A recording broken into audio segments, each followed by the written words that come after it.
We're here with Laura Branigan, one of pop's hottest rising stars. Hi, Laura. How you doing, Dave? Good.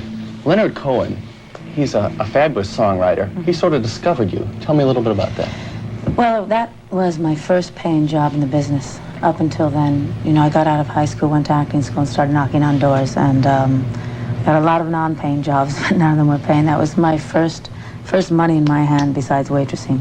And we toured Europe. I sang background for him throughout Europe for 4 months.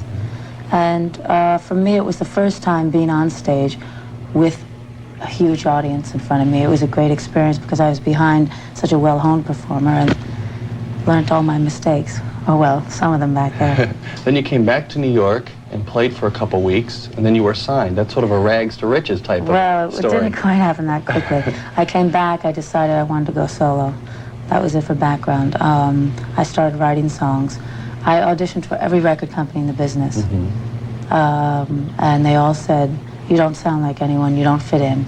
And I got turned down, and then I was signed to Atlantic Records. Finally. Yeah, finally, your big break.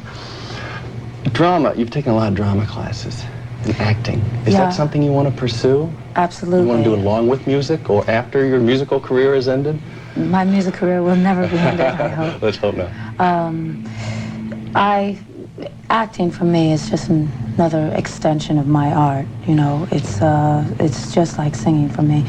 I started out going to acting school, and then my voice led me here. I have just done a film with Ruth Gordon, which will be out in the next few months. I've been offered another film with William Friedkin, the director of The Exorcist and French Connection. In fact, he did my video Self-Control. And so I really want to go into films, but I could never stop singing, ever. Let's hope not.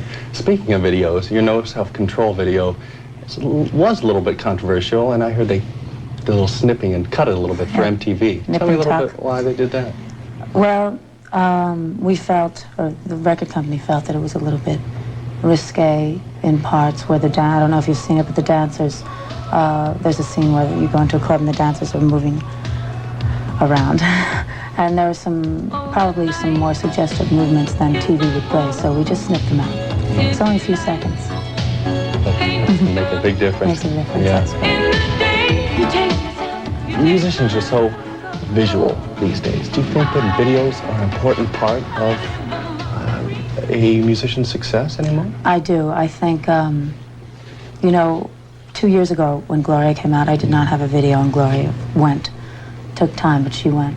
I think today, because it is part of the medium, because video has become today an important factor, but in a record, radio is really the key factor.